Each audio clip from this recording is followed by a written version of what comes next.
দয়া দয়া আমার কথাটা তো শোনো।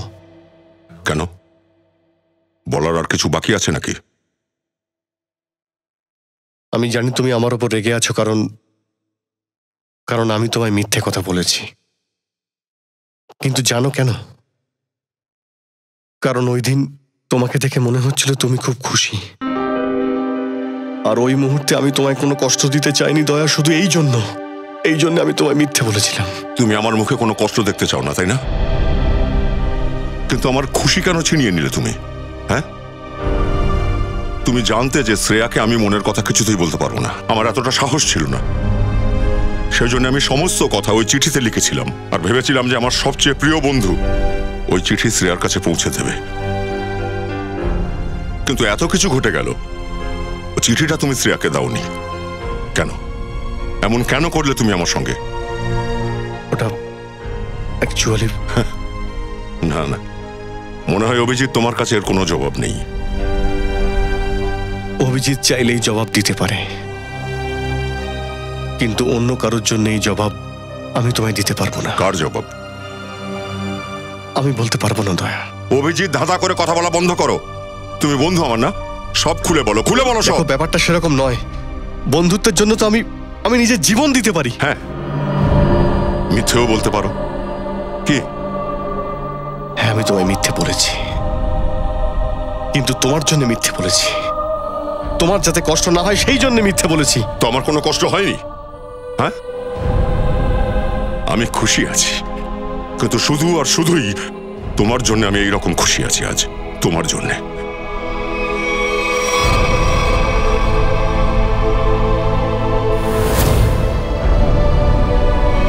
দয়া, এক মিনিট ভাই, প্লিজ। শ্রেয়ার উপর রাগটা তুমি আমায় দেখিও না। আমার রাগ শ্রেয়ার উপরে নয়, আমার রাগ তোমার উপরে হচ্ছে। কেন? কি দোষ আমার? এটাই যে আমি তোমায় আনন্দে দেখতে চাই। আরে সিদ্ধার্থের কথাটা তোমায় কে বলেছিল? শ্রেয়ার বাড়িতে তোমায় কে নিয়ে গিয়েছিল? আরে শ্রেয়ার তুমি এক হয়ে গেলে পৃথিবীতে সব থেকে বেশি আমি খুশি হতাম, আমি। কিন্তু শ্রেয়া আর আমি তো একসাথে নেই আর। হ্যাঁ, আর তাই খুশি নেই একটুও। ভাই, এখন এসব বলে আর কোনো লাভ নেই, ভুলে যাও। ঠিক আছে, আমি বলার জন্য তৈরি আছি, কিন্তু আমার মানসিক শান্তির জন্য তুমি একবার বলো, তুমি শ্রেয়াকে চিঠিটা কেন দাওনি? না, আসলে সেটার জবাব আমি এখন দিতে পারবো না দয়া। তুমি আমাকে জিজ্ঞেস করো না। কেন জিজ্ঞেস করবো না? এই একটা প্রশ্নের সরাসরি প্রভাব আমার আগামী জীবনে পড়তে চলেছে, আর আমাদের বন্ধুত্বের ওপরেও। মানে যদি এই প্রশ্নের উত্তর আমি না দিই, তাহলে আমাদের বন্ধুত্ব শেষ? আমি বলিনি সে কথা। আরে তুমি ছেড়ে দাও দয়া। আমাদের বন্ধুত্ব যদি এতটাই সস্তা হয় যে সামান্য একটা ঝড়ে সেই বন্ধুত্ব ভেঙে যায়, তাহলে আমারও সেই বন্ধুত্বের কোনো প্রয়োজন নেই।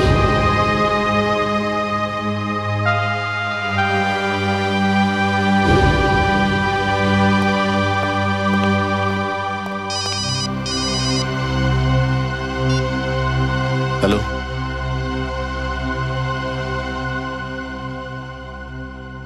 হ্যাঁ, সিআইডি ব্যুরো। কেউ মারতে চাইছে? এক মিনিট, কোথা থেকে বলছেন আপনি?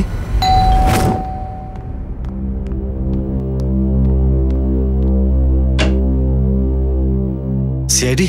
হ্যাঁ, কি হয়েছে আপনার ওয়াইফের সঙ্গে? স্যার আপনি বসুন, আমি আপনাকে সব বলছি। তুমি তো বলছিলে যে তোমার ওয়াইফ প্রবলেম রয়েছে। ও মিথ্যে কথা বলছে। আমি একদম ঠিক আছি স্যার। তোমার সাহস হলো কি করে আমার স্ত্রীর জামা কাপড় পরার? কি জানি স্যার ওর কি হয়েছে, কি সব উল্টোপাল্টা কথাবার্তা বলছে। মিস্টার রাহুল, সব কি ইয়ার কি হচ্ছে? আপনার স্ত্রী তো একদম ঠিকঠাক আছে, তাহলে সিআইডির সময় নষ্ট করে আপনার কি লাভ হলো? স্যার আমি সিআইডির সময় নষ্ট করছি না স্যার, নম্রতা সত্যি খুব সমস্যায় রয়েছে। আসলে কয়েক ঘন্টা আগে বাবু এসে গেছে।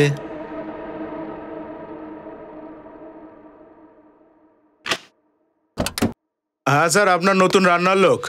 ও দাদা, মনে হয় ভুল করে ঢুকে পড়েছো। ঠিকানাও এই, বাড়িটাও এটাই। নম্রতা ম্যাডাম আমাকে কাজে রেখেছে খাবার বানানোর জন্য স্যার। অদ্ভুত ব্যাপার তো। নম্রতা আমাকে বলেনি তো যে নতুন রান্নার লোক রাখছে। বলুন স্যার, খাবারে কি কি করব? আরে ওই নম্রতাকে আসতে দাও কিছুক্ষণের মধ্যে। ওই তোমায় বলে দেবে রান্নায় কি হবে। ততক্ষণে কাজ করো তো, এক কাপ চা নিয়ে এসে যাও। ঠিক আছে স্যার। কিচেনটা কোন দিকে স্যার? ওইদিকে। ওইদিকে। আরে এই চাকু।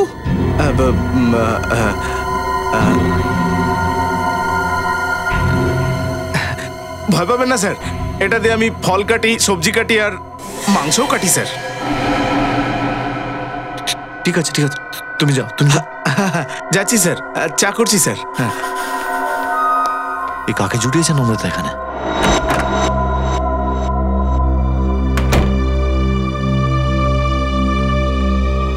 আরে কি হলো স্যার, ভয় পেলেন নাকি? হঠাৎ করে এরকম সামলে এলে ভয় পাবো না? এই যে স্যার আপনার কফি। আমি চা বলেছিলাম। কি স্যার, আপনি তো কফি আনতে বলেছিলেন, তাই তো এনেছি। আরে ভাই আমি চা বলেছিলাম। আরে কিরকম অভদ্রভাবে কথা বলছো তুমি? আরে নিজে ভুল করছো, তার উপরে মাধবপুরিও করছো আমার সঙ্গে। হ্যাঁ,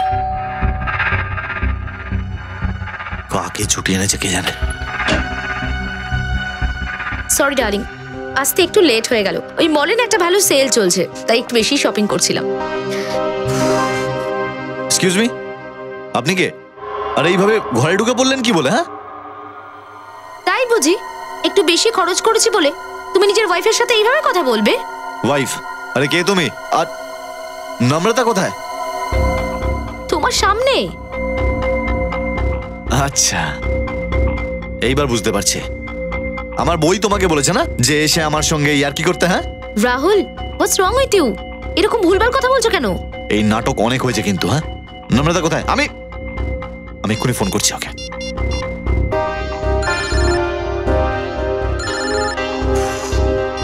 হ্যালো, কেমন আছো? এবার বিশ্বাস হলো তো? অনেক হয়েছে এই নাটক, অনেক হয়েছে নাটক। নম্রতা কোথায়? নম্রতা কোথায় বলো? নম্রতা কোথায়? কি করেছো নম্রতার সঙ্গে? রাহুল, তুমি ঠিক আছো তো? শরীর টরীর খারাপ হয়নি আমাকে তো? ছোবে না তুমি, হাত লাগাবে না একদম। তোকে নম্রতা এই কাজে রেখেছিল না? হ্যাঁ। কবে রেখেছিল? কাল। এদিকে আয়, এদিকে এসে ওকে বল এটা কি নম্রতা? হ্যাঁ, ইনি তো নম্রতা ম্যাডাম। আরে ভাই তুমি ওই চায়ের বাওয়াল নিয়ে তুমি এখন এইসব করো না। এটা কে তুমি বলো? না স্যার, আমি সত্যি কথা বলছি, ইনি তো নম্রতা ম্যাডাম। গড। শোনো বলো না, তুমি না খাবারের ঝালটা একটু কম দিও। তোমার সাহেব ঝাল পছন্দ করেন না। ঠিক আছে ম্যাডাম।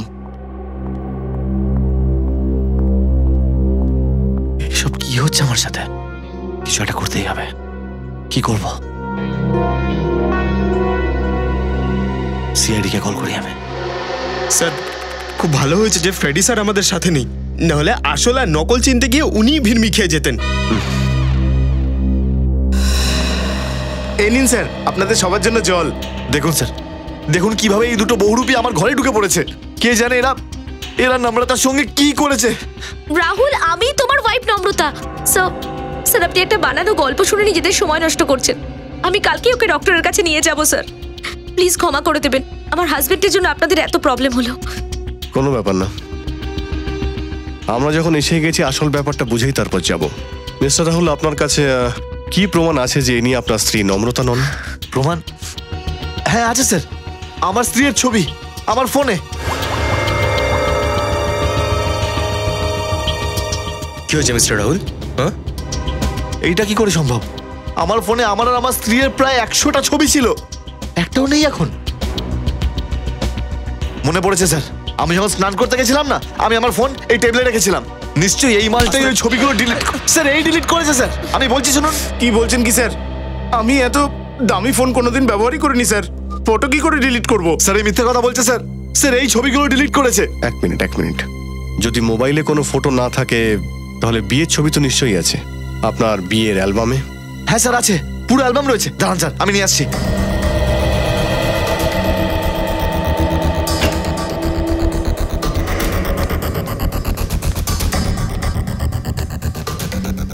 স্যার এই নিন স্যার, আমাদের বিয়ের অ্যালবাম। এক্ষুনি সব পরিষ্কার হয়ে যাবে, একদম জলের মতো।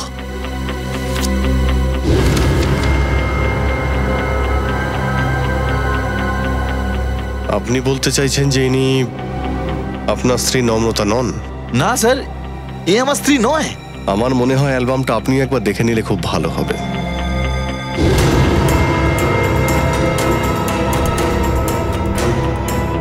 এটা কি করে হতে পারে স্যার? এটা খুব বড় একটা ষড়যন্ত্র। এটা কোনো ষড়যন্ত্র আমার বিরুদ্ধে। নিশ্চয়ই আমার স্ত্রীও এতে ইনভলভ রয়েছে। ওই পাঠিয়েছে এদের দুজনকে। মিস্টার রাহুল, আপনি কখনো বলছেন আপনার ওয়াইফকে কেউ মারতে চাইছে, আবার বলছেন উনি আপনার বিরুদ্ধে ষড়যন্ত্র করছে। আপনি ঠিক কি বলতে চাইছেন? স্যার আমি কোনো বিপদের মধ্যে নেই, আর এটা কোনো ষড়যন্ত্র নয়। আমি আপনাকে বলেছিলাম তো যে ওর শরীরটা তুমি চুপ ঠিক করো, নেই। একদম মুখ বন্ধ রাখো। এক মিনিট, আপনি কি নম্রতা? আপনার কাছে নিশ্চয়ই কোনো আইডি আছে। আগে হ্যাঁ স্যার, পাসপোর্ট আছে, প্যান কার্ড আছে। আপনি যা দেখতে চান আমি দেখিয়ে দিচ্ছি। প্লিজ। এক মিনিট।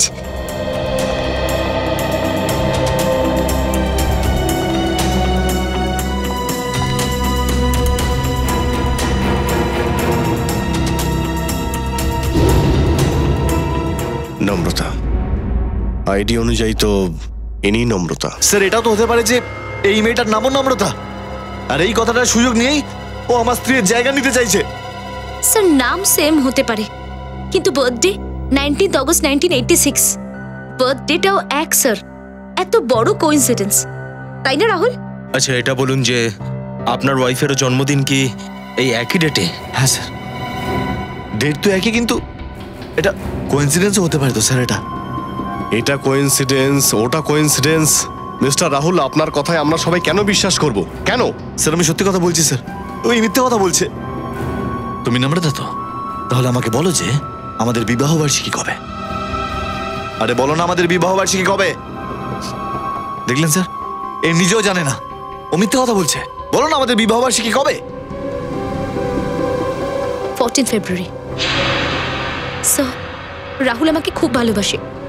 ভ্যালেন্টাইন্স ডেতে গোয়াতে আমরা বিয়ে করেছিলাম। স্যার ও সবকিছু জেনে বুঝে এসেছে। ও আমার ওয়াইফের থেকে সবকিছু জেনে নিয়েছে। অন্য কোনো প্রশ্ন করে দেখো। হ্যাঁ, এইটা বলো যে তুমি চকলেট কোথায় লুকিয়েছো? চকলেট? এর মধ্যে আবার চকলেটের কি ব্যাপার? স্যার আমার ডায়াবেটিস রয়েছে, কিন্তু তাও আমি চকলেট খেতে খুব ভালোবাসি। তাই আমি যখনই চকলেট নিয়ে আসি নম্রতা সেগুলোকে লুকিয়ে দেয়, যেটাও জানে না। তুমি সত্যি নম্রতা তাহলে বলো তুমি কোথায় লুকিয়েছো চকলেট? বলো কোথায় লুকিয়েছো তুমি চকলেট?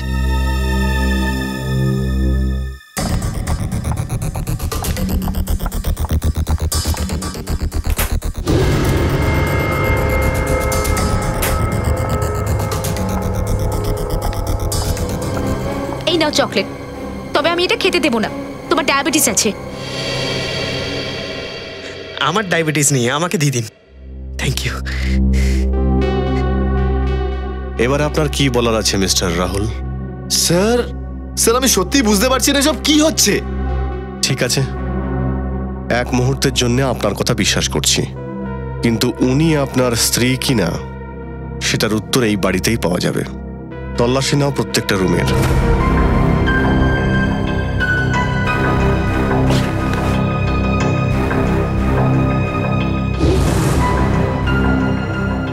একটা কাজ করুন, আপনারা আপনাদের বাবা মাকে এখানে ডাকুন, সবকিছু জানতে পারা যাবে।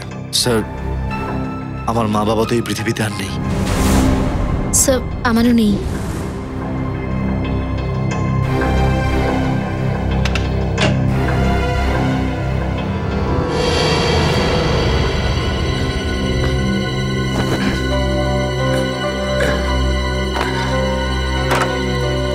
পঙ্কজ, এরকম জায়গাতে ডাস্টবিনটা কেন পড়ে আছে? আচ্ছা, কোনো আত্মীয় বা বন্ধু এই শহরে কেউ তো নিশ্চয়ই আছে, ওনাদের ডাকুন। স্যার আসলে আমরা কিছুদিন আগেই ব্যাঙ্গালোর থেকে এখানে শিফট হয়েছি, আমরা কাউকে খুব একটা চিনি না। ও, তো এটাও খোঁজ নিয়ে নিয়েছো তুমি?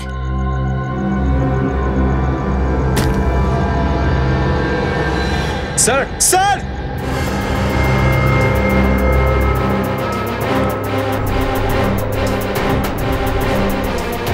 স্যার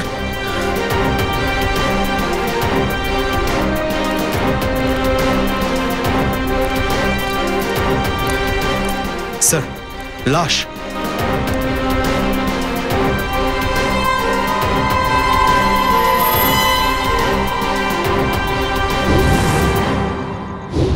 স্যার এটা লাশ আমার বাড়িতে? এসব কি খেলা খেলছো তুমি রাহুল? প্রথমে স্বামী স্ত্রী ঝগড়া মেটাতে আমাদের ডাকলে, তারপর তোমার বাড়ি থেকে একটা লাশ পাওয়া গেল। কার লাশ সেটা? স্যার আমি এসব কিচ্ছু জানি না স্যার, আমি তো এই ব্যাপারে কিছুই জানতাম না। স্যার আমিও তো ওই লোকটাকে চিনি না। তুমি চেনো? না স্যার, আমি তো চিনি না কে। স্যার এই দেখুন স্যার, এখানে এর বুকেতে গুলি মারা হয়েছে আর ওর গলাতে আঁচড়ের চিহ্ন রয়েছে। রক্ত দেখে একদম তো তাজা মনে হচ্ছে কয়েক ঘন্টা আগেই মারা হয়েছে একে। কোনো আইডি পেয়েছো এর কাছ থেকে? 1 মিনিট।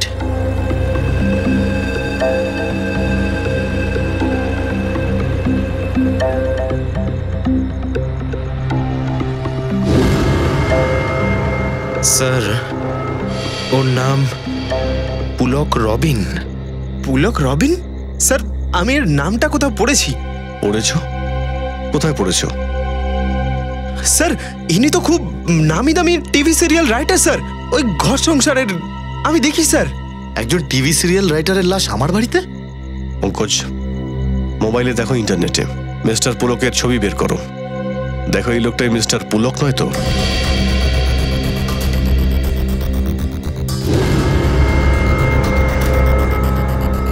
এটা তো ওই স্যার, ইনি মারা গেলেন। আরে শোটার কি হবে? আমি তো প্রত্যেকটা এপিসোড দেখতাম। এই কদিন আগে একটা নতুন ট্র্যাক শুরু হয়েছিল। স্যার স্যার স্যার আমি এইসবে কেস খাবো না তো স্যার। মিস্টার রাহুল, তোমার বাড়ি থেকে একটা লাশ পাওয়া গেছে, লাশ। আর খুনিকে না ধরা পর্যন্ত আপনারা জেলে থাকবেন। সচিন, বাড়িটাকে সিজ করে দাও আর মিস্টার পুলকের অ্যাড্রেসটা খুঁজে বের করো। এবার রাধিকা সুমিরকে বলবে আমার চোখের সামনে থেকে দূরে চলে যাও। আমি তোমার মুখ পর্যন্ত দেখতে চাই না। সমীর রাধিকার নজর থেকে দূরে যাক বা না যাক, কিন্তু আমরা সিআইডি অফিসাররা আপনার নজরের থেকে দূরে যাব না। সিআইডি? আর আমার বাড়িতে? আগে আচ্ছা, আপনাদের এই রাইটার্সদের কাজটা খুব কঠিন তাই না? কত ঘোরালো পেঁচালো জিনিস ভাবতে হয়, কখনো গল্পের জন্য, কখনো চরিত্রের জন্য, আবার কখনো খুনের জন্য। আসলে আমি বুঝলাম না আপনারা এখানে এসেছেন কেন। আমরা আসলে একটা খুনের ব্যাপারে জিজ্ঞেস করতে এসেছি, কিন্তু যদি আপনি চান পরের সপ্তাহে দেবিকার সঙ্গে কি হবে এটা একটু বলতে পারেন আমায়। আসলে পুলক বাবু তো বেঁচে নেই। কি পুলক স্যারের খুন হয়ে গেছে? কবে আর কিভাবে? সেটা তো এখন আপনিই বলতে পারবেন। আমি কিছু জানি না। এত বোকা সাজার কোনো প্রয়োজন নেই আপনার। আমরা পুলকের বাড়ি থেকেই আসছি। পুলকের ওয়াইফ বলল যে আপনি ওর অ্যাসিস্ট্যান্ট।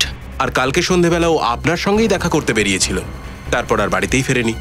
এটা সত্যি যে আমি আর পুলক স্যার কফি শপে দেখা করতে গেছিলাম, কিন্তু কাল উনি আসেনি। কোন coffee shop? IG coffee shop. সেটাই, যেটা ব্যারেক্স রোডে আছে। হ্যাঁ সেটাই। কিন্তু পুলকের লাশ আমরা পেয়েছি সৃষ্টিনগরে, আর এই ব্যারিক্স রোড সৃষ্টিনগর থেকে অনেকটাই দূরে।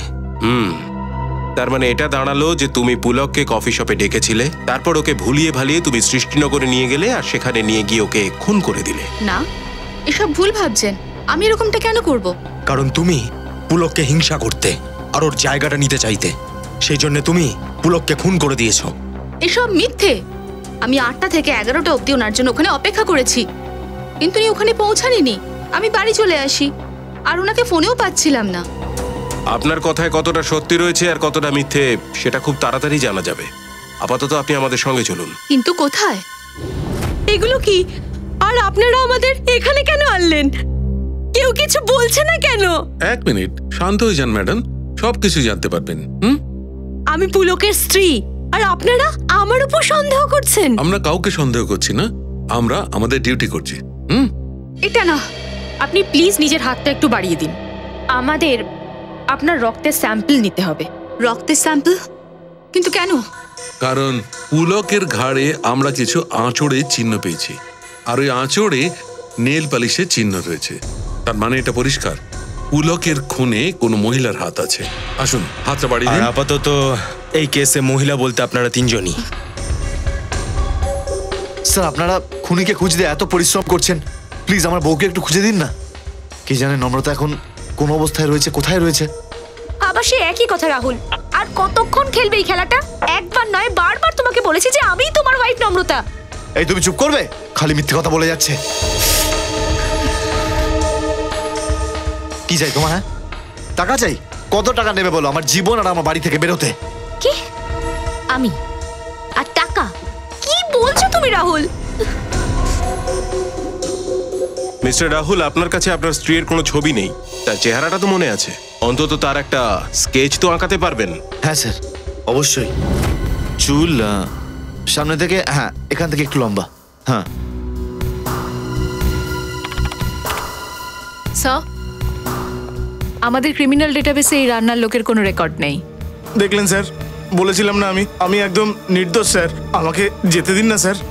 ঠিক আছে, তুমি যেতে পারো, কিন্তু মনে রেখো তুমি শহর থেকে বাইরে কোথাও যাবে না, আর যখনই ডাকা হবে ব্যুরোতে চলে আসবে। ঠিক আছে। কি জানি কার স্কেচ আঁকাচ্ছে ও, আমি তো এখানেই বসে আছি। Sir. Okay, thank you Brijesh. তাহলে রাহুল, স্কেচ ঠিকঠাক হয়েছে তো? হ্যাঁ স্যার, একদম এটাই স্যার, এটাই আমার বউ নম্রতা। আর আমি কি রাহুল, ওর সতীন? কি জানিস স্যার এই মেয়েটাকে কার স্কেচ আঁকিয়েছে ও, আমি তো বুঝতে পারছি না। আমাদের সুখের সংসারে কার নজর লেগে গেল। স্যার এর কান্না একদম বিশ্বাস করবেন না, এইসব কান্না একদম মিথ্যে। এইসব ব্যবহার করে আমার বিরুদ্ধে ষড়যন্ত্র করার চেষ্টা করছে, আমাকে ফাঁসাতে চাইছে স্যার। রাহুল, যদি তুমি আমার সঙ্গে না থাকতে চাও তাহলে পরিষ্কার করে বলে দাও, আমি তোমাকে ডিভোর্স দিয়ে দেবো। কেন এরকম ড্রামা করছো তুমি রাহুল? স্যার এটা পুলকের কল রেকর্ড স্যার। ও জেনিফারের সঙ্গে বিকেলে 5টার সময় কথা বলেছিল, আর ঠিক 1 ঘন্টা পরে ওর ল্যান্ডলাইন থেকে একটা ফোন এসেছিল। আচ্ছা, এই ল্যান্ডলাইন নাম্বারটা কার, কিছু জানতে পেরেছো? হ্যাঁ sir, Bhabesh import and export কোম্পানির নাম স্যার। কি বললেন আপনি? Bhabesh imports and exports? হ্যাঁ, কেন? আপনি এই কোম্পানির ব্যাপারে কিছু জানেন? হ্যাঁ স্যার, আমি জানি। রাহুল তো এই কোম্পানিতেই কাজ করে। আপনারা আমার দিকে এইভাবে কেন দেখছেন? আরে আমি ওকে ফোন করিনি, আমি তো এই লোকটাকে ভালো করে চিনিও না। বুধবার সন্ধ্যে 6টার সময় তুমি নিজের অফিসে ছিলে কি ছিলে না? হ্যাঁ, 6টার সময় ঠিক করে মনে তো পড়ছে না, তবে মনে হয় ততক্ষণে অফিস থেকে বেরিয়ে গেছিলাম স্যার। দেখো রাহুল, মনে হয় বলে কোনো লাভ হবে না। স্যার যদি আমার কথা আপনাদের বিশ্বাস না হয় তাহলে আপনারা আমার অফিসে গিয়ে জিজ্ঞাসাবাদ করতেই পারেন। ঠিক আছে, তাহলে তোমার অফিসে গিয়েই খোঁজ নিয়ে দেখা যাক। আর এটাও জেনে নি যে স্কেচটা তুমি বানিয়েছো সেরকম কোনো মেয়ে আদৌ আছে না নেই। এটা শুধু শর্মা বাবুর কাছে পাঠিয়ে দেবেন, বাকিটা আমি দেখে নেব। আর ওনাকে বলবেন প্রসেসটা চালাতে। আরে রাহুল, তুমি এখানে আর এই সময়? আজ অফিসে এলে না? আর এরা কারা? স্যার এনারা সিআইডি থেকে এসেছেন। সিআইডি? হ্যাঁ স্যার। কি হয়েছে বলো? কি বলবো স্যার, আমি একটা বড় গন্ডগোলে পড়ে গেছি। কি গন্ডগোল? লাশ পাওয়া গেছে ওনার বাড়ির পিছন দিকে। হোয়াট? এটা আমি কি শুনছি? তোমার এর মধ্যে কোনো হাত নেই তো?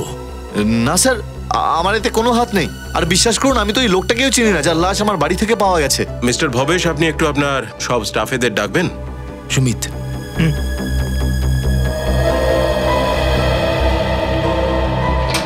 শোনো, বস সবাইকে ভেতরে ডাকছে।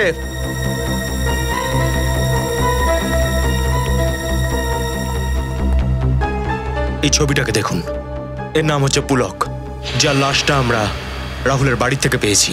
কেউ চেনে নাকি? ভালো করে দেখুন ছবিটা, টিভি সিরিয়াল লিখতেন উনি। আপনারা কেউ ওকে চেনেন বা এমন কোনো মানুষকে যার সঙ্গে এর পরিচয় ছিল? এটা তো হতে পারে না যে আপনাদের মধ্যে কেউ একে চেনেন না, কারণ আপনাদের অফিসের ল্যান্ডলাইন থেকে এনাকে ফোন করা হয়েছিল সন্ধ্যে 6টার সময় বুধবার।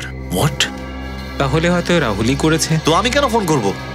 আমি তো এই লোকটাকে চিনতামও না। আর এটাও তো হতে পারে এই অফিস থেকে অন্য কেউ ফোন করেছিল। আর তাছাড়া স্যার, যে বাড়িটাতে আমি থাকি সেটাও আমার অফিস থেকেই পাওয়া। Interesting, very interesting. আপনারা কেউ মনে করতে পারবেন যে বুধবার রাহুল কটা পর্যন্ত অফিসে ছিল? হ্যাঁ স্যার, 5:30 পর্যন্ত। 5:30, আর ফোনটা করা হয়েছিল 6টার সময়।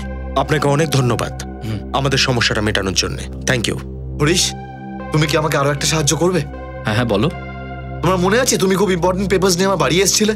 হ্যাঁ মনে আছে। তখন তুমি আমার স্ত্রী নম্রতার সঙ্গে আলাপ হয়েছিল না? হ্যাঁ হ্যাঁ রাহুল, কিন্তু ওটার সাথে এই খুনের কি সম্পর্ক? সম্পর্ক রয়েছে, কারণ এক অচেনা মহিলা আমার বাড়িতে ঢুকে এসছে আর বলছে ও নাকি আমার বউ। তুমি প্লিজ ওকে আমার জন্য একবার চিনে নেবে প্লিজ? হ্যাঁ হ্যাঁ শিওর। কোথায় সে? নিচে আমাদের গাড়িতে বসে আছে, আসুন আমাদের সাথে। দেখবেন স্যার, এক্ষুনি সব সত্যি সামনে চলে আসবে। অপেক্ষা করুন, এক্ষুনি জানা যাবে। আরে হরিশদা, কেমন আছেন আপনি? হ্যালো নম্রতা, আমি ভালো। তুমি কেমন আছো? কি বলবো, কি জানি রাহুলের কি হয়েছে। হরিশ, এটা তুমি কি বলছো ভাই? এটা আমার বোন নম্রতা নয়। হোয়াট? এটা কি কথা বলছো রাহুল? ওই তো নম্রতা, তোমার স্ত্রী, যার সঙ্গে তুমি আলাপ করিয়ে দিয়েছিলে। এবার কি বলতে চান আপনি রাহুল বাবু? আর কিছু বলার থাকলে বলতে পারেন। হরিশ, মনে হয় তোমার চোখের পাওয়ার বেড়ে গেছে। তুমি যাও গিয়ে তোমার চোখের চিকিৎসা করাও। তুমি একবারই দেখেছো, সেই জন্য হয়তো তোমার মনে পড়ছে না। হ্যাঁ মিস্টার রাহুল, আমার চশমার পাওয়ার নিশ্চয়ই বেড়েছে, কিন্তু আমার স্মৃতিশক্তি দুর্বল হয়ে যায়নি। ওই হলো নম্রতা। আমার বিশ্বাসই হচ্ছে না যে সবকিছুর মধ্যে তুমিও রয়েছো। স্যার আমি বলছি, পুলকের খুনে না এরই হাত রয়েছে। কি কথা বলছো রাহুল? তোমার মাথা খারাপ হয়ে গেছে? স্যার মিথ্যে কথা বলছো। স্যার আমি সত্যি বলছি। রাহুল, সত্যি আর মিথ্যের সিদ্ধান্ত আমরা নেব, তুমি নয়। স্যার আমি আপনাদের কিছু বলতে চাই। স্যার বেশ কিছু বছর আগে রাহুলের একটা অদ্ভুত অসুখ ছিল, হয়তো সেই রোগটা আবার রিল্যাপস করেছে। কি? এত বড় কথাটা তুমি আমাদের থেকে লুকিয়েছিলে কেন? এটাও খোঁজ নিয়ে এসছো তুমি? স্যার এটা সত্যি যে আমার এরকম অসুখ ছিল, কিন্তু এখন আমি একদম সুস্থ। আপনি ব্যাঙ্গালোরে আমার সাইকিয়াট্রিস্টের সঙ্গে কথা বলতে পারেন। হ্যাঁ স্যার, আমিও সেটাই বলছি। ও একদম ঠিক হয়ে গেছিল, কিন্তু এখন মনে হচ্ছে আবার রোগটা হয়েছে। ও আমাকে চিনতে পারছে না। স্যার হয়তো ওই পুলককে খুন করেছে। এই একদম চুপ করো তুমি। এক তো আমার বউকে উধাও করে দিয়েছে, তার উপরে আমাকে মিথ্যে অপবাদ দিয়ে যাচ্ছে। আমি একে মেরেই ফেলবো। আস্তে সরে যাও। আমি তোমার কি ক্ষতি করেছি রাহুল? স্যার প্লিজ রাহুলকে কাস্টাডিতে নিয়ে নিন স্যার। দেখুন না, নিজের স্ত্রীকে রাস্তার মধ্যে মারার হুমকি দিচ্ছে। পুলকের খুন রাহুল করেছে নাকি অন্য কেউ, সেটা তো আমরা ঠিকই জানতে পারবো, কিন্তু পুলককে মৃত্যুর সময় কেউ দেখেনি বা শোনেনি, এটা তো হতে পারে না। ওই এলাকার লোকজনকে একটু জিজ্ঞাসাবাদ করে দেখতে হবে। স্যার আশেপাশের প্রত্যেকটা বাড়িতে আমরা জিজ্ঞাসাবাদ করলাম, শুধু এই বাড়িটাই বাকি ছিল। চলো এখানেও জিজ্ঞাসা করে দেখা যাক। সাবধানে।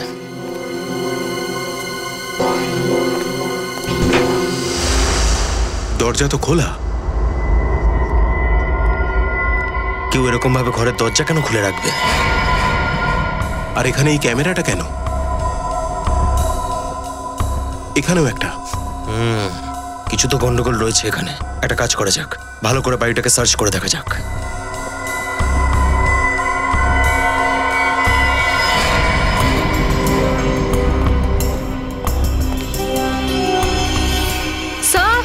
স্যার একবার এদিকে আসুন।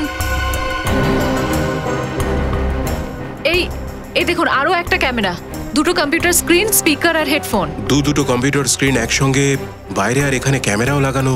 কোনো কিছুর এডিটিং চলছিল না তো এখানে? এটাকে অন করো।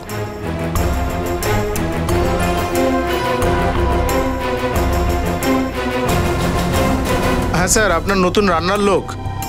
মনে হয় তুমি ভুল বাড়িতে এসছো। নম্রতা ম্যাডাম আমাকে কাজে রেখেছে রান্না করার জন্য। চা করছি স্যার। আরে যাও না, এখনই আনছি। সরি ডার্লিং, আসতে একটু লেট হয়ে গেল। ওই মলে না একটা সেল চলছে, একটু বেশি শপিং করলাম আমি। ও মাই গড, ওরা ক্যামেরা লাগিয়ে রাহুলের বাড়ির ওপরে নজর রাখছিল। কি হয়েছে আপনার ওয়াইফের সঙ্গে? স্যার আপনি বসুন, আমি সব বলছি আপনাকে। শুধু রাহুলের ওপরেই নয়, সিআইডির ওপরেও। আমি তো একদম ঠিক আছি। স্যার একটা কথা মাথায় ঢুকছে না। স্যার এত দূর থেকে রেকর্ড করা হচ্ছে, তাহলে এই আওয়াজটা কি করে এত পরিষ্কার আসছে? আমি এক্ষুনি আসছি। স্যার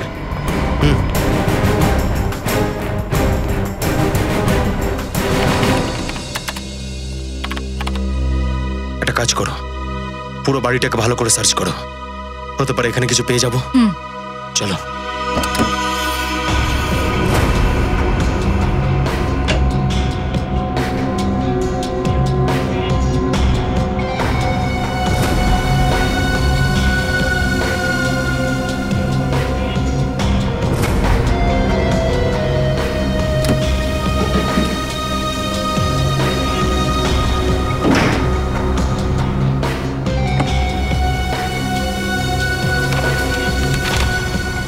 এটা কি? কি হয়েছে স্যার? এই দেখো, জমির পেপারস। এই পেপারস গুলো কোনো গিরিধারীর নামে রয়েছে।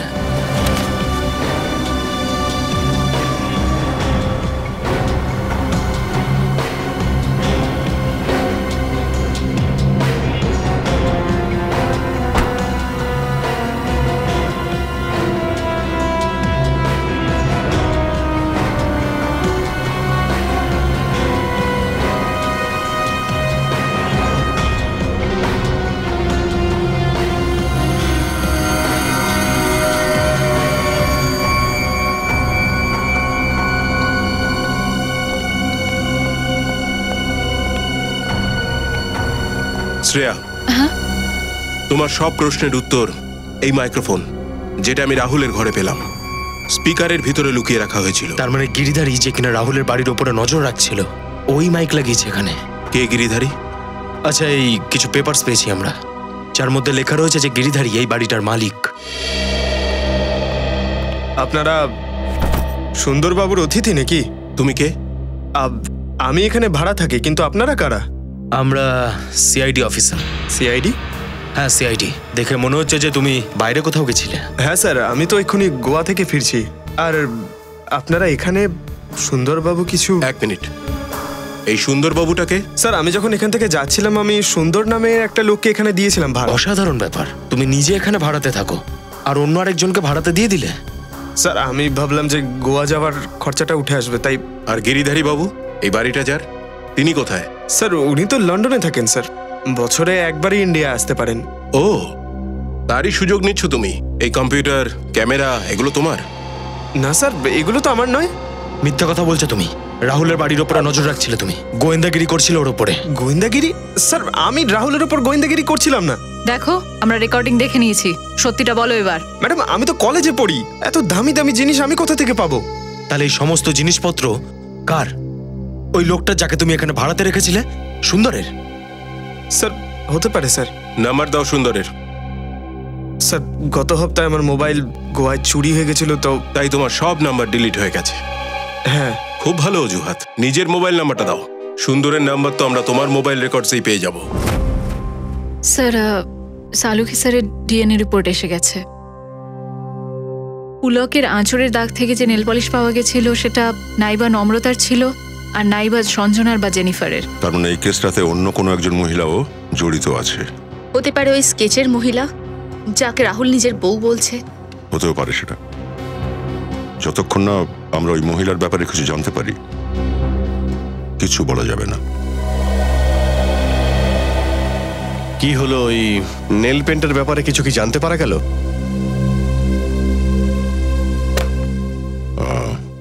পূর্বে আমার অন্য কাজ আছে, আমি পরে আসছি।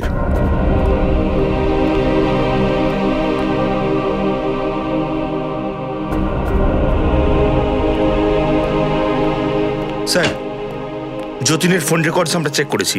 সুন্দরের নাম্বার তো আমরা তার মধ্যে পাইনি, কিন্তু আমরা মনীষ নামে কারোর একজনের নাম্বার পেলাম। কি করে এই মনীষ? স্যার, ক্যামেরা আর এডিটিং মেশিন ভাড়াতে দেয়। মনীষ?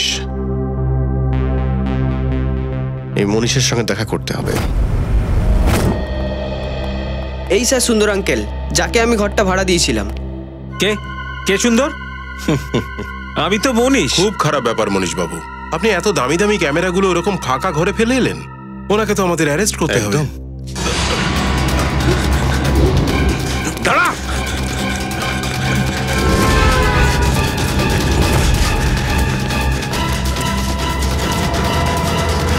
আরে দাঁড়াও দাঁড়াও দাঁড়াও মনীশ বাবু, কোথায় পালাচ্ছ?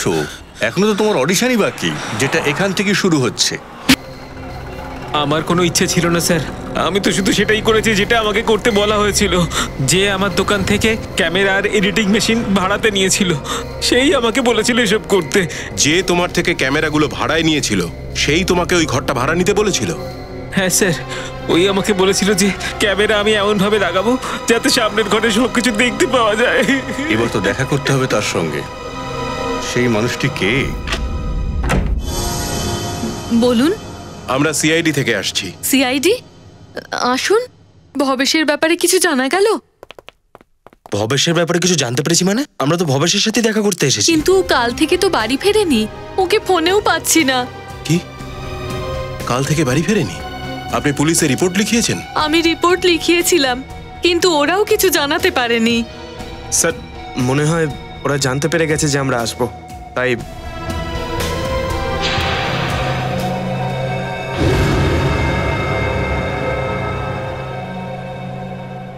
এক মিনিট, ইনি কি আপনার স্বামী ভবেশ? আগে হ্যাঁ। এই কেসটা তো ক্রমশ জটিল হয়ে যাচ্ছে। স্যার, আমার স্বামী ভবেশকে আপনারা খুঁজে দিন। দেখুন ম্যাডাম, আপনি চিন্তা করবেন না, আপনি ভবেশের নাম্বার দিন আমাদের। হ্যাঁ, 197985643।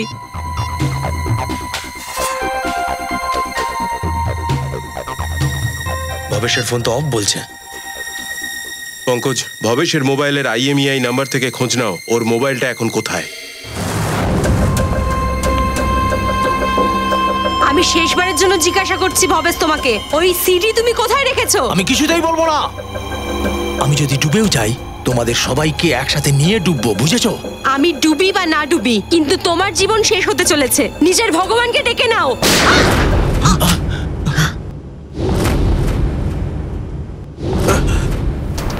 যথেষ্ট হয়েছে মুন্নি দেবী, অনেক ছড়িয়েছ আতঙ্ক। আমরা অনেক দিন ধরে তোমার খোঁজ করছি, কিন্তু এটা বুঝতে পারিনি যে আমরা এই কেসটার মাধ্যমেই তোমাকেও ধরতে পারবো। এমন ভাবে কথা বলছো যেন মুন্নিকে তোমরা এখনই জেলে নিয়ে নিয়েছো। এইটা তোমাদের সৌভাগ্য হতে পারে বা দুর্ভাগ্য যে তোমরা মুন্নির জায়গায় নিজেরা চলে এসেছো। দেখছো কি, সব কটাকে মেরে ফেলো।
ভবেশই বলেছিল নম্রতাকে কিডন্যাপ করতে।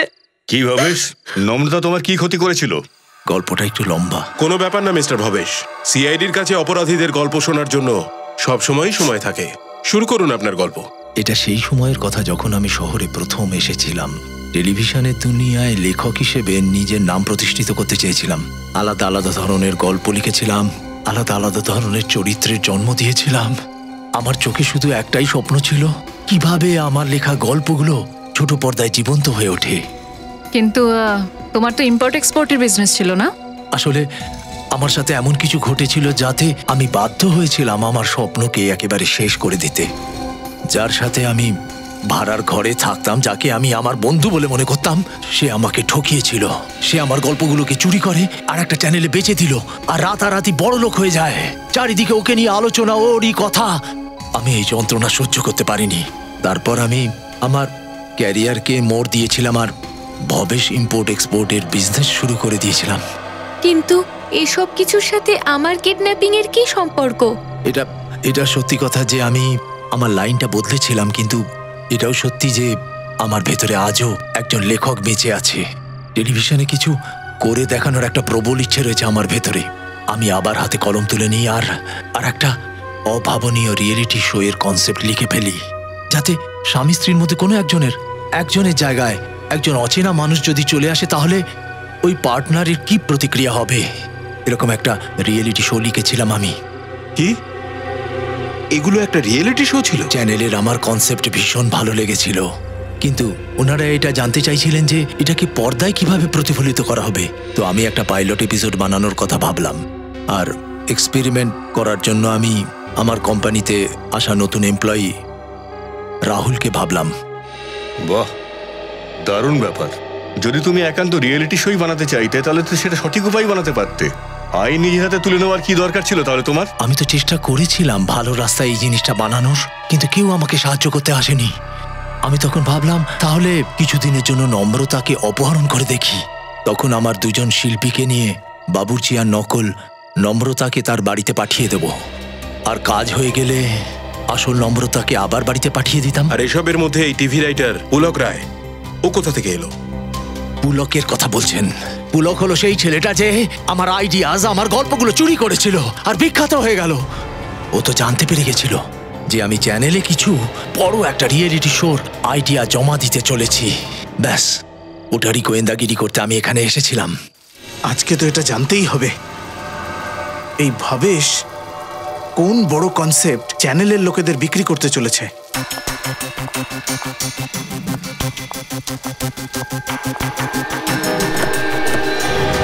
চল ভিতরে ঢোক। তোমরা কারা? আমরা কোথায় নিয়ে যাচ্ছ? গাড়িতে ঢুকবি নাকি দেবো ধরে? শোন, বেশি কথা বলবি না। তোমরা কি করছো? ছাড়ো ওকে। কি করছো কি? ছাড়ো। বিনা কারণে মরলো, তুইও এটা চাস? চলো আজকে নিয়ে যাচ্ছি, তুমি ওর ব্যবস্থা করো। Please help, help. বাড়ি পৌঁছে যখন আমি আমার ওই ক্যামেরার ফুটেজগুলো দেখছিলাম, তখন আমি দেখি যে এই মুন্নি পুলককে খুন করেছে আর আমার বানানো প্ল্যানটাকে পুরো শেষ করে দিয়েছে। আমি ওকে মারতে চাইতাম না, ও নিজেই এর মাঝে চলে এসেছিল। আপনারা যখন আমার অফিসে এলেন, আপনাদের দেখেই আমি বুঝতে পেরেছিলাম যে সিআইডির হাত থেকে বাঁচা একেবারেই অসম্ভব। আমি ভীষণ ঘাবড়ে গেছিলাম আর নার্ভাস হয়ে গিয়ে আমি এখানে মুন্নির সঙ্গে দেখা করতে আসি। মুন্নি, তুমি আমাকে ফাঁসিয়ে দিলে। জানো, সিআইডি আমার অফিসে চলে এসেছিল। একে তো পুলককে মারলে, আর ও লাশটাকে আমার বাড়িতে লুকিয়ে রাখলে। বলেছিলাম তো বস, ছেলেগুলো জানতো না যে ওই কোম্পানিটা তোমার দেওয়া। আরে আমি তোমাকে শুধু কিডন্যাপ করতে বলেছিলাম, তাও কিছুদিনের জন্য। তুমি তো ঝুলিয়ে একেবারে লাট করে দিলে। মনে রেখো মুন্নি, সিআইডি যদি আমাকে কোনোদিন গ্রেফতার করে, আমি কিন্তু তোমার মুখোশ খুলে দেব। এই সিটি কোথায় রেখেছিস বল। না বলবো না। না, একে মেরে ফেল। আমার সাথে সাহায্য কর। নিয়ে যা। মুন্নি, আমি তোকে ছেড়ে দেব না। তাহলে টেপটা কোথায় যেখানে মুন্নির রেকর্ডিং রয়েছে? আমার ম্যানেজার হরিশের কাছে। ওই একমাত্র ব্যক্তি যে আমার রিয়েলিটি শোর আইডিয়াগুলোর ব্যাপারে জানতো। আর ওই মাইক্রোফোন, ওটা কখন লাগিয়েছিলে ওই রাহুলের স্পিকারে? ওই স্পিকারটা তো রাহুলের নয়। আসলে ওই স্পিকারটা উপহার হিসেবে আমি রাহুলের বাড়িতে পাঠিয়ে দিয়েছিলাম। যখন হরিশ ওর বাড়িতে ফাইল নিয়ে গিয়েছিল, তো ওর সাথে আমি স্পিকারটাকে পাঠিয়ে দিয়েছিলাম। কিন্তু ভবেশ বাবু, আপনি আমার বিশ্বাস নিয়ে খেললেন। আমাকে ক্ষমা করে দিন। আমি শুধু এইটুকু ভেবেছিলাম যে টেলিভিশনে নিজেকে বিখ্যাত করে তোলার এর থেকে বড় সুযোগ পাবো না। ব্যাস এই জন্য আমি এসব করেছিলাম। মুন্নির তো ফাঁসি হবেই, কিন্তু তোমারও কিছু অপরাধ কম নয় ভবেশ। ঠিক তাই, কারণ মিস্টার ভবেশ, আপনি একটা কিডন্যাপিং করিয়েছেন, আর এর মধ্যে একজন মানুষ মারাও গেছে। আপনার ভবিষ্যতের সিদ্ধান্ত এবার আদালত নেবে। স্যার, কি হয়েছে? আপনারা কেউ কিছু বলছেন না কেন? একটু অপেক্ষা করো, এক্ষুনি জানতে পারবে। আসুন।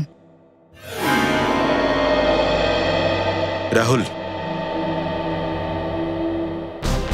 রাহুল, নম্রতা, তুমি ঠিক আছো তো? তুমি ঠিক আছো তো? হ্যাঁ, আমি ঠিক আছি। থ্যাংক গড তুমি ফিরে এলে। থ্যাংক গড তুমি ফিরে এলে। এক মুহূর্তে তো আমার মনে হয়েছিল আমি তোমাকে সারা জীবনের জন্য হারিয়ে ফেললাম। হ্যাঁ, আমিও তাই ভেবেছিলাম। আমি ভাবতে পারিনি কখনো বেঁচে আবার তোমার কাছে ফিরতে পারবো। এটা তো ভালো হয়েছে যে সিআইডি সময় মতো চলে এসেছে। যাদের জন্য এক হতে পারলাম, ওনাদের অনেক ধন্যবাদ। তোমরা দুজন আমাকে ক্ষমা করে দিও। আমি জানতাম না যে আমার অ্যাক্টিং গোটা বিষয়টাকে এত খারাপ দিকে নিয়ে যাবে। অ্যাক্টিং? ম্যাডাম, মেনে নিলাম যে ভবেশবাবু ওখানে আপনাকে একটা অ্যাক্টিং অ্যাসাইনমেন্টে পাঠিয়েছিল, কিন্তু লাশ দেখার পরেও আর সিআইডির কাস্টাডিতে থাকা সত্ত্বেও আপনি আমাদের সত্যিটা বলেননি কেন? কারণ স্যার, উনি আমাকে বলেছিলেন যে যাই সিচুয়েশন হোক না কেন আমি যেন কাজটা না বন্ধ করি, অ্যাক্টিংটা না বন্ধ করি। সেই জন্য আমার মনে হয়েছিল যে এই লাশটাও নকল আর সিআইডির লোকেরাও সব শুধু রিয়ালিটি শো এর একটা পার্ট। বাহ বাহ, আর আপনি আপনার অ্যাক্টিং দিয়ে 4-6 মারতেই রয়েছেন। আমাকে ক্ষমা করে দেবেন স্যার, কিন্তু আপনারা তো জানেন একজন নতুন অ্যাক্ট্রেসের জন্য টেলিভিশন আর ফিল্মের দুনিয়া নিজেকে এস্টাবলিশ করা কতটা কঠিন। সেই জন্য আমি কোনো ভুল করতে চাইনি আর তাই অ্যাক্টিংটা চালিয়ে গেছিলাম। এবার আপনারা আমাকে যা শাস্তি দিতে চান আমি মাথা পেতে নেব। স্যার ছেড়ে দিন না স্যার, আমি আমার বউকে পেয়ে গেছি আর আপনারাও আসল ক্রিমিনালকে ধরে ফেলেছেন। ভুল তো উনি করেছেন, তার শাস্তিও উনি পাবেন, কিন্তু উনি কি শাস্তি পাবেন সেটা আদালত ঠিক করবে। আপনারা এখন আসতে পারেন। Thank you sir, thank you so much. চলো।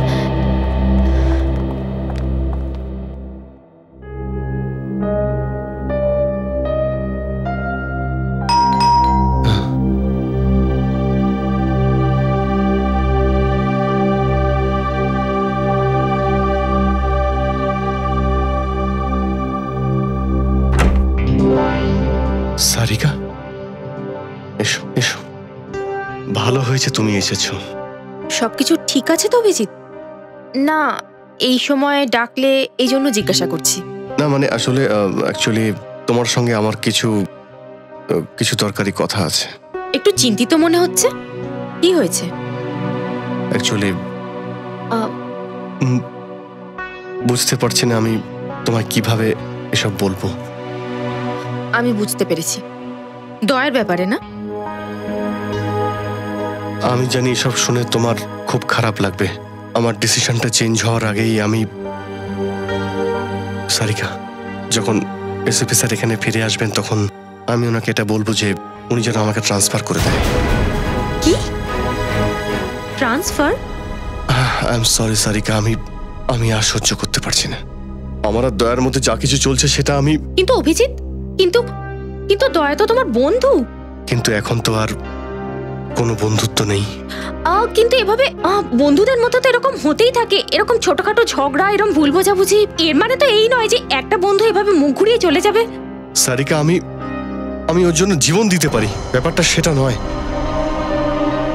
কিন্তু এইসব আমি স্বপ্নেও এটা ভাবিনি যে আমাদের সম্পর্কে এই পর্যায়ে পৌঁছবে। আমি সিদ্ধান্ত নিয়ে নিয়েছি, আমি এখান থেকে চলে যাব।